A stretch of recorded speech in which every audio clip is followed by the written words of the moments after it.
However, there's multi-sigs, there is smart contracts, there's, you deposit funds into a DeFi protocol, etc. So you typically, a lot of the strategies will work, if you deploy into a DeFi protocol, for example. Now what you're proving ownership you're not proving ownership of the USDC that you deposited into Aave. You're proving ownership of the AUSDC, that is the receipt token from Aave, right? So that's just a small tinker. That's not a big challenge. Multi-sigs, though, can be very complicated, especially, in Bitcoin, right? The Bitcoin scripting language, it's not very easy to prove ownership of a multi-sig. What you actually generally have to do for most of these situations that it becomes a two-step process.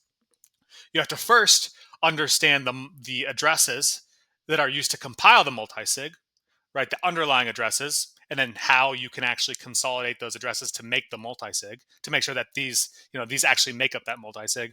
And then you have to prove ownership of each of those keys that make up a quorum of the multi-sig. So it becomes a two-step process. It's a little bit more. It's actually a lot bit more complex.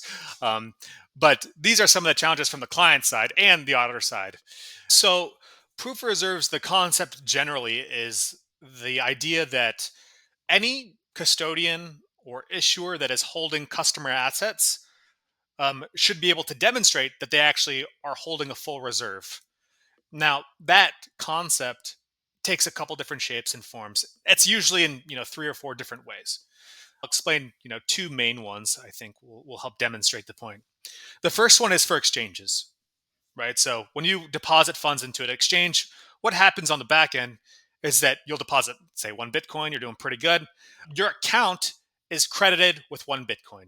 That is an entry on their database that says Ari has 1 Bitcoin.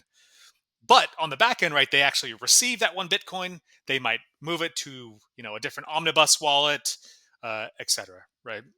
So the idea of proof of reserves in the exchange situation is that when you sum up all those customer account credit balances that were just credited to Ari's account, to my account, to everyone's account, when you sum those up from their database, those liabilities should be less than the assets that they hold on behalf of those customers. So in a proof of reserves in this context is essentially looking at that customer liabilities, right, that list, and then proving ownership of all the underlying assets and looking at the account balance of each address there, and then reconciling the two and saying, hey, do you have enough funds to cover customer liabilities?